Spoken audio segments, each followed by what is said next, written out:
केंद्र सरकार ने केंद्रीय कर्मचारियों के लिए एकीकृत पेंशन योजना की घोषणा की। मंत्रिमंडल ने उच्च प्रदर्शन वाले जैव विनिर्माण को बढ़ावा देने के लिए बायो ई3 नीति को भी मंजूरी दी। सरकार ने विज्ञान और प्रौद्योगिकी विभाग की 3 प्रमुख योजनाओं को मिलाकर विज्ञान धारा योजना को स्वीकृति दी। गृह मंत्री अमित शाह ने कहा, वामपंथी उग्रवाद के खिलाफ लड़ाई अंतिम चरण में है। देश को मार्च 2026 तक नक्सली समस्या से मुक्त कराने का आश्वासन दिया। प्रधानमंत्री नरेंद्र मोदी कल सुबह 11 बजे आकाशवाणी से मन की बात कार्यक्रम में देश विदेश के लोगों के साथ अपने विचार साझा करेंगे। मौसम विभाग ने मध्य और पूर्वी क्षेत्र में कल तक मूसलाधार वर्षा का अनुमान व्यक्त किया। 7 दिन तक गुजरात में व्यापक वर्षा होगी। और पेरिस में पैरालंपिक खेलों के लिए 10 सदस्यीय निशानेबाजी दल रवाना। समाचार संध्या के साथ मैं लवलीन निगम। केंद्रीय मंत्रिमंडल ने सरकारी कर्मचारियों के लिए यूनिफाइड पेंशन स्कीम को स्वीकृति दी है, जिसमें निश्चित पेंशन का प्रावधान किया गया है। सूचना और प्रसारण मंत्री अश्विनी वैष्णव ने मंत्रिमंडल की बैठक के बाद आज नई दिल्ली में बताया कि इस योजना के अंतर्गत 25 वर्ष तक की सेवा पूरी करने के बाद अंतिम 12 महीनों के मूल वेतन का 50% पेंशन दिया जाएगा। इसके अलावा योजना में कर्मचारी के निधन के बाद परिवार पेंशन 60% कर दी गई है। श्री वैष्णव ने कहा कि इस योजना से लगभग 23 लाख सरकारी कर्मचारियों को लाभ होगा। श्री वैष्णव ने कहा कि प्रधानमंत्री नरेंद्र मोदी की अध्यक्षता में हुई केंद्रीय मंत्रिमंडल की बैठक में अर्थव्यवस्था, पर्यावरण और रोजगार नीति के लिए बायो ई3 जैव प्रौद्योगिकी नीति को स्वीकृति दी गई है। भारत सरकार की यूनियन कैबिनेट ने 3 बड़े फैसले लिए। उसमें आने वाले समय में बहुत बड़ी इकोनॉमी बनने वाली है और बहुत बड़ा उससे रोजगार भी पैदा होगा। इसके लिए एक बहुत इम्पोर्टेंट था कि एक अच्छा पॉलिसी बने। Bio ई3, bio technology for economy, environment and employment. मंत्रिमंडल ने 3 प्रमुख योजनाओं को जारी रखने की मंजूरी दी है, जिनका विलय विज्ञान धारा योजना में कर दिया गया है। इसके लिए 10,579 करोड़ रुपए का प्रावधान किया गया है। इस योजना में विज्ञान और प्रौद्योगिकी संस्थान तथा मानव क्षमता निर्माण, अनुसंधान और विकास तथा नवाचार, प्रौद्योगिकी विकास और प्रतिस्थापन शामिल है। गृह मंत्री अमित शाह ने कहा है कि माओवादियों के खिलाफ लड़ाई अब अंतिम चरण में है। छत्तीसगढ़ की राजधानी रायपुर में श्री शाह ने कहा कि अब वामपंथी उग्रवाद के खिलाफ रणनीति के साथ अंतिम प्रहार करने का समय आ गया है। उन्होंने आश्वासन दिया कि मार्च 2026 तक नक्सल समस्या से देश पूरी तरह मुक्त हो जाएगा। उन्होंने कहा कि छत्तीसगढ़ सरकार आत्मसमर्पण करने वाले माओवादियों के लिए शीघ्र ही एक नई आत्मसमर्पण नीति लेकर आएगी। केंद्र सरकार वामपंथी उग्रवाद से प्रभावित सभी क्षेत्रों में कानून और व्यवस्था का शासन स्थापित करने के साथ ही उन क्षेत्रों में विकास की गति को तेज करने के लिए प्रतिबद्ध है। हमने 2 उद्देश्यों से काम किया। पहला, नक्सल प्रभावित क्षेत्रों में रूल ऑफ लॉ एस्टैब्लिश करने के लिए प्रयास करना, और दूसरा, जो विनाश सर्जित हुआ था, इसके कारण सर्जित हुई विकास की खाई को भरकर विकसित क्षेत्र बनाना। इससे पहले गृह मंत्री ने रायपुर में माओवाद प्रभावित राज्यों की अंतर्राज्यीय समन्वय समिति की बैठक की अध्यक्षता की। बैठक में छत्तीसगढ़, झारखंड, ओडिशा, मध्यप्रदेश, आंध्रप्रदेश, तेलंगाना और महाराष्ट्र के मुख्य सचिव और पुलिस महानिदेशक शामिल हुए। छत्तीसगढ़ के मुख्यमंत्री विष्णुदेव साय और उप मुख्यमंत्री विजय शर्मा इसमें उपस्थित थे। वाणिज्य और उद्योग मंत्री पीयूष गोयल ने कहा है कि सूक्ष्म, लघु और मध्यम उद्यम करोड़ों लोगों को रोजगार उपलब्ध कराकर तथा बड़े उद्योगों की आपूर्ति श्रृंखला बनकर राष्ट्र निर्माण में योगदान देते हैं।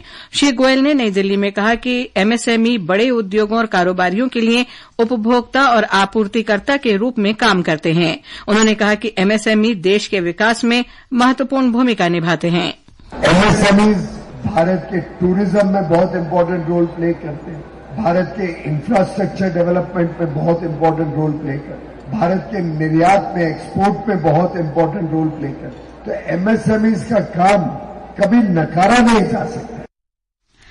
ये समाचार हमारी वेबसाइट www.newsonair.gov.in और हमारे न्यूज ऑन एआईआर ऐप पर भी उपलब्ध हैं। अजी सुनती हो, आशा दीदी से क्या बात हुई? उन्होंने मुन्नी को दस्त से बचाने का उपाय बताया। क्या बताया? 6 महीने तक उसे सिर्फ माँ का दूध पिलाना है। 6 महीने बाद उम्र के अनुसार संपूर्ण पौष्टिक आहार खिलाना है। 5 साल तक हर 6 महीने में विटामिन ए पिलाना और याद से रोटा वायरस और खसरा का टीका सही समय पर लगवाना है। बहुत बढ़िया। दस्त के विरुद्ध हम है तैयार, क्योंकि साथ है रक्षा, रोकथाम और उपचार। अधिक जानकारी के लिए आशा दीदी से संपर्क करें। स्वास्थ्य एवं परिवार कल्याण मंत्रालय द्वारा जनहित में जारी। ये आकाशवाणी है। प्रधानमंत्री नरेंद्र मोदी कल सवेरे 11 बजे आकाशवाणी से मन की बात कार्यक्रम में लोगों से अपने विचार साझा करेंगे। कार्यक्रम की 113वीं कड़ी होगी। ये कार्यक्रम आकाशवाणी और दूरदर्शन के समूचे नेटवर्क, आकाशवाणी समाचार वेबसाइट और news on AIR mobile app पर प्रसारित किया जाएगा। इसे आकाशवाणी समाचार, दूरदर्शन समाचार, प्रधानमंत्री कार्यालय और सूचना तथा प्रसारण मंत्रालय के यूट्यूब चैनलों पर भी प्रसारित किया जाएगा। हिंदी प्रसारण के तुरंत बाद आकाशवाणी प्रादेशिक भाषाओं में भी इसका प्रसारण करेगा। प्रधानमंत्री नरेंद्र मोदी कल महाराष्ट्र के जलगांव में 11 लाख नई लखपति दीदियों को प्रमाण पत्र देंगे और सम्मानित भी करेंगे। एक रिपोर्ट। प्रधानमंत्री 2,500 करोड़ रुपए के कोष की भी शुरुआत करेंगे, जिससे स्वयं सहायता समूहों के करीब 48 लाख सदस्यों को लाभ होगा। श्री मोदी 5,000 करोड़ रुपए का बैंक ऋण भी वितरित करेंगे। इससे समूहों की लगभग 26 लाख सदस्यों को लाभ होगा। लखपति दीदी योजना की शुरुआत के बाद से अब तक 1 करोड़ महिलाओं को लखपति दीदी बनाया जा चुका है। सरकार ने 3 करोड़ लखपति दीदी बनाने का लक्ष्य रखा है। शाम को प्रधानमंत्री मोदी राजस्थान के जोधपुर में राजस्थान उच्च न्यायालय के हीरक जयंती समापन समारोह में मुख्य अतिथि होंगे। श्री मोदी राजस्थान उच्च न्यायालय संग्रहालय का भी उद्घाटन करेंगे। समाचार कक्ष से सरफिरोजी। पश्चिम बंगाल में केंद्रीय जांच ब्यूरो ने आरजीकर मेडिकल कॉलेज और अस्पताल के पूर्व प्रधानाचार्य संदीप घोष के खिलाफ वित्तीय अनियमितता मामले में प्रथम सूचना रिपोर्ट दर्ज की है। संदीप घोष से फिलहाल कोलकाता में पूछताछ जारी है और उनका पॉलीग्राफ जांच भी चल रहा है। ब्यूरो ने संदीप घोष समेत 7 लोगों का पॉलीग्राफ टेस्ट के लिए अदालत से मंजूरी ले ली है। इस बीच दुष्कर्म मामले में न्याय की मांग को लेकर पश्चिम बंगाल के विभिन्न विभागों में विरोध प्रदर्शन जारी है। आज कई वामपंथी दलों के छात्रों और युवा संगठनों ने कोलकाता पुलिस मुख्यालय के बाहर प्रदर्शन किया। पुणे में आज एक निजी कंपनी का हेलीकॉप्टर दुर्घटनाग्रस्त हो गया। हेलीकॉप्टर में सवार 4 लोगों के गंभीर रूप से घायल होने की खबर है। यह हेलीकॉप्टर मुंबई से हैदराबाद जा रहा था। हेलीकॉप्टर खराब मौसम और तकनीकी खराबी के कारण गिर गया। स्थानीय लोगों की मदद से घायलों को तत्काल मदद उपलब्ध कराई गई। ये समाचार आकाशवाणी से प्रसारित किए जा रहे हैं। ताजा समाचार जानने के लिए आप हमारे social media handle x @AIR news Hindi को फॉलो कर सकते हैं। प्रधानमंत्री नरेंद्र मोदी पोलैंड और यूक्रेन की सफल यात्रा के बाद आज दोपहर स्वदेश लौट आए। एक रिपोर्ट। श्री मोदी ने वार्सा में पोलैंड के प्रधानमंत्री डोनाल्ड टस्क के साथ वार्ता की। दोनों नेताओं ने संबंधों को और बेहतर बनाकर सामरिक भागीदारी करने का निर्णय लिया। उन्होंने और अधिक स्थायी, समृद्ध और सतत विश्व के लिए द्विपक्षीय, क्षेत्रीय और अंतर्राष्ट्रीय सहयोग को और प्रगाढ़ करने की प्रतिबद्धता दोहराई। दोनों नेताओं ने यूक्रेन और पश्चिम एशिया में संघर्ष सहित महत्वपूर्ण क्षेत्रीय और आपसी हित के वैश्विक मुद्दों पर भी चर्चा की। यूक्रेन में प्रधानमंत्री मोदी और यूक्रेन के राष्ट्रपति व्लोदोमिर जेलेंस्की के बीच कीव में शिष्टमंडल स्तर की बैठक हुई। इस दौरान यूक्रेन में सामुदायिक विकास परियोजनाओं, औषध नियंत्रण मानकों, सांस्कृतिक आदान प्रदान और कृषि सहित विभिन्न क्षेत्रों में द्विपक्षीय संबंधों को मजबूत करने के लिए 4 समझौते हुए। प्रधानमंत्री ने कहा कि यूक्रेन और रूस को संघर्ष का समाधान तलाशना चाहिए। श्री मोदी ने भरोसा दिलाया कि शांति स्थापित करने के किसी भी प्रयास में भारत सक्रिय भूमिका निभाने को तैयार है। दीपेंद्र की रिपोर्ट के साथ समाचार कक्ष से मनोज।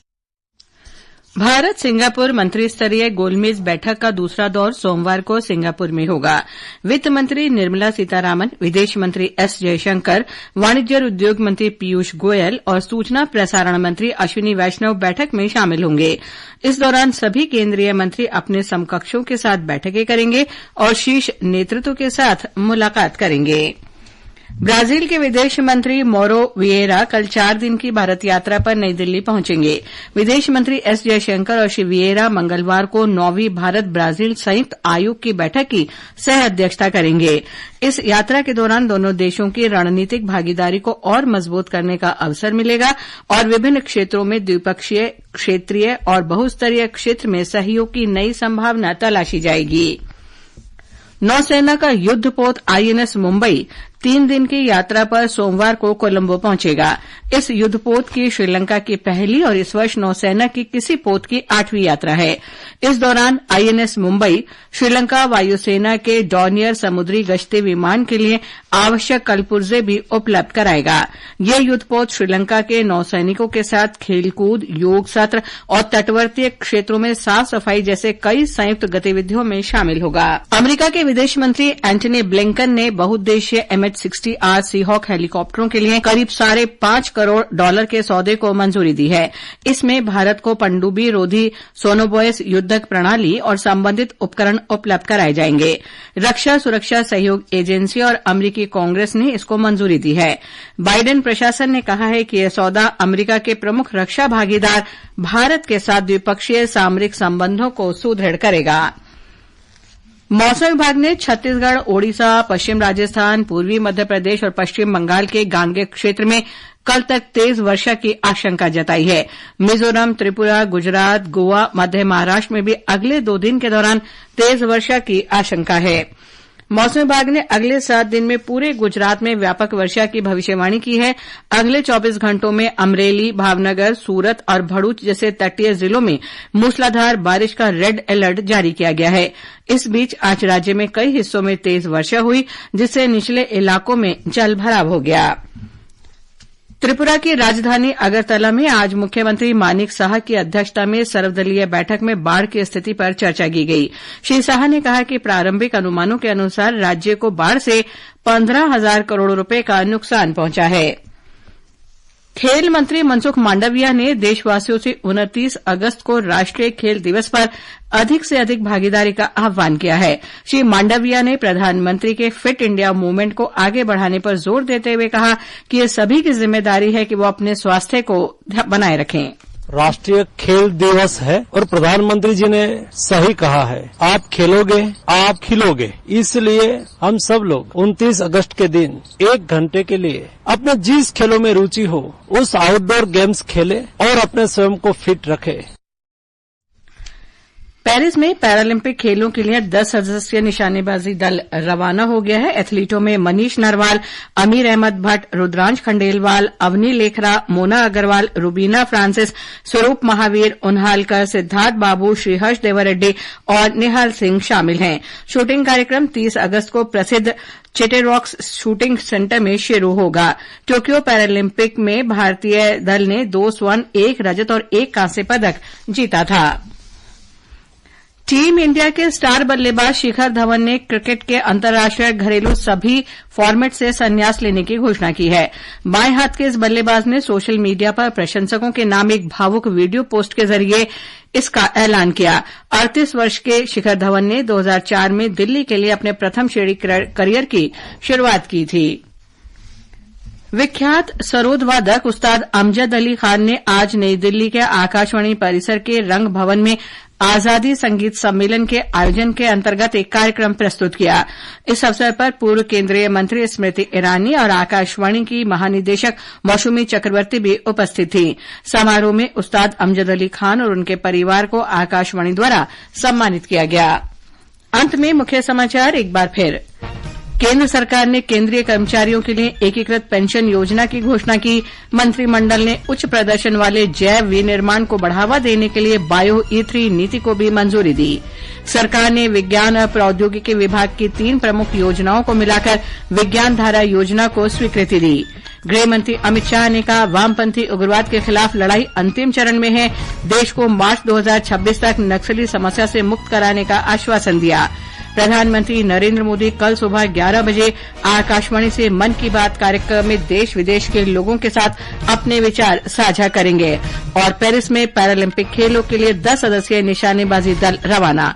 इसके साथ ही समाचार संध्या का ये अंक समाप्त हुआ। नमस्कार।